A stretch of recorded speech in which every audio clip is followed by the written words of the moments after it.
There's so much more impact when you're at, sometimes you need to be at 55%, not everything has to be perfect.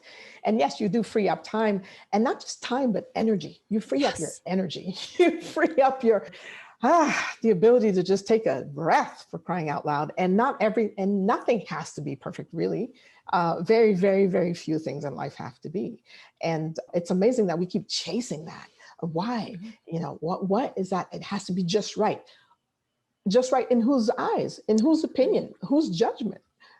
Yours, not anybody else's, yours. And so you're kind of just grasping at straws, really setting up expectations that frankly are way too high and impossible to reach. And it's like, relieve the pressure a little bit, set the expectations a little bit. And this is a tool that really does work. If you can ask yourself, what does 80% look like? I remember with a client once, loved Thanksgiving, but always hated life the days after Thanksgiving because there was so much stress and overwhelm, and the family was saying, we got to stop hosting Thanksgiving because you're such a wreck.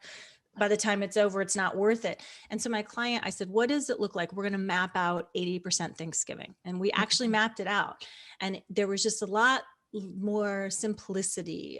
This one's good enough. I don't need to go to 4 grocery stores. What does it look like to have, one grocery store deliver and adapt? And if the linens aren't ironed and I use the other napkins that are still pretty, we just walked through, right. This is a very busy physician who's trying to become Martha Stewart and then some. Right. And when we mapped out the 80% Thanksgiving, she felt so much more freedom going into it. The execution was much better. And afterwards, she was like, I should have done this 10 years ago. The people around me would have been so much happier. So this tool really does work.